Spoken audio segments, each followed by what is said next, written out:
लेकिन साहित्य के हमारे जीवन में क्या उपयोग है, कलाएं हमें क्या दी, इस पर या 3 मिनट बता उसके बाद में वहाँ से फोटो लेना है।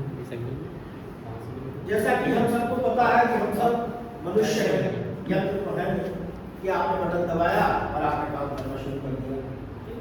जब हम मनुष्य हैं तो मनुष्य और यंत्र की सबसे बड़ी विशेषता, दोनों में अंतर यही है कि मनुष्य के पास भावनाएं हैं, यंत्र के पास भावनाएं नहीं।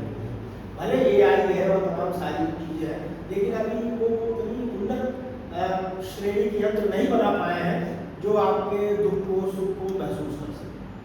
मनुष्य और यंत्र की सबसे बड़ी विशेषता ये है भावनाएं, और भावनाओं को दुनिया में एक ही चीज व्यक्त करती है और वो है, और जो सारे विषय हैं वो आपके विचारों के, समाज शास्त्र में आपके विचार है, मनोविज्ञान में आपके विचार है, फिजिक्स केमिस्ट्री मैथ जितने सारे विषय हैं, सारे विषयों में आप अपने विचारों को देते।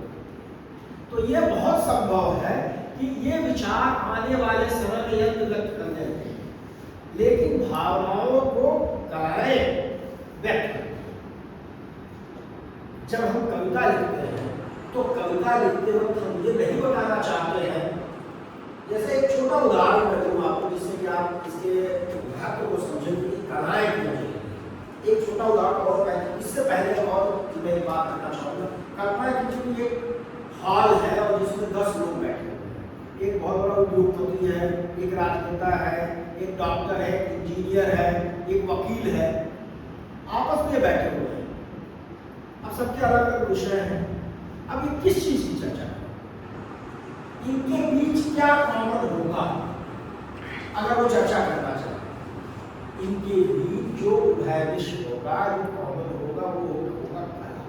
कौन सी फिल्में आपने देखी, किसकी पेंटिंग आपको पसंद है, किसका संगीत आप सुनते हैं, इस बीच किस राइटर को आप हैं, और थोड़ा बहुत ज्यादा प्रबुद्ध होंगे तो दर्शक की बात करेंगे। तो इतने सारे लोग बैठने के बाद उनका कोई फिजिक्स वाला फिजिक्स की बात करेगा तो जो दूसरा डॉक्टर है उसको समझ में नहीं आएगा, इंजीनियर जो बात करेगा वो जो दूसरा व्यक्ति है उसको समझ में नहीं आएगा। पढ़े लिखे लोगों की विशेषता ही नहीं होती थी पहले, अभी भी, कि वो दर्शन पे कितनी बात कर सकता है, साहित्य पे कितनी बात कर सकता है, कलाओं पे कितनी बात कर सकता है।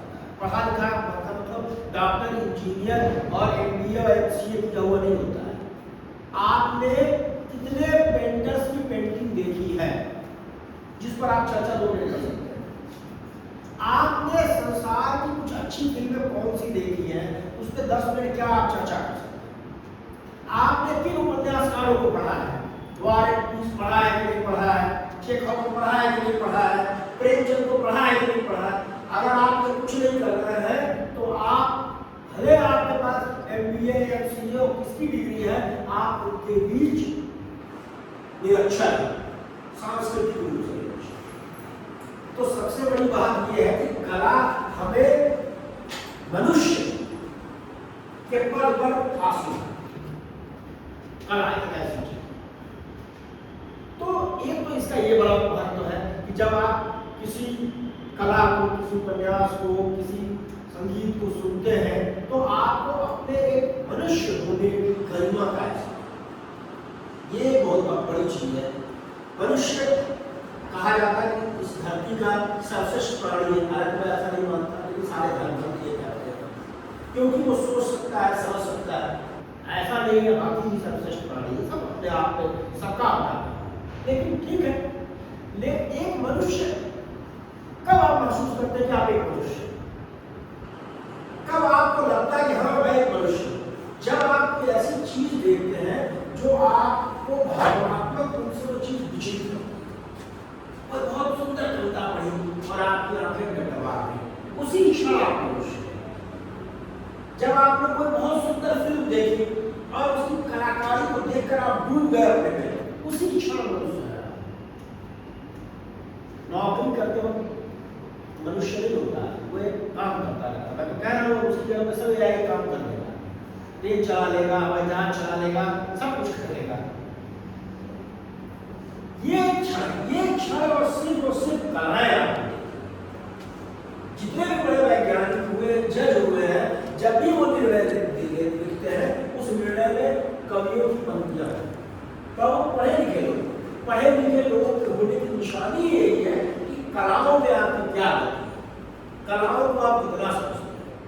अगर आपने अपने जीवन में 2-4 अच्छी फिल्में नहीं देखी तो जीवन आपका व्यर्थ है। अगर ऊपर वाला कहीं है, अगर आप चले गए तो मान भगा देगा वहां से। ये धरती में रह के हिंदी जानते हुए अगर तीसरी कसम नहीं देखा तो तुम्हारा जीवन व्यर्थ है, भाग जाओ। अगर उसने कहा कि भाई तुमने गोदान नहीं पढ़ा, रंगभूमि नहीं पढ़ी, तुमने प्रसाद को नहीं पढ़ा, निरावर नहीं पढ़ा, और भी उपन्यासकारों को नहीं पढ़ा, भाग जाओ। तुमने कबीर को नहीं पढ़ा, सूर को नहीं पढ़ा, क्या किया फिर तुमने? इतना बड़ा जीवन मैंने दिया आपको, पता ही है आपको कितना कीमती जीवन है ना। एक आंख खराब हो जाए तो उसकी जगह पे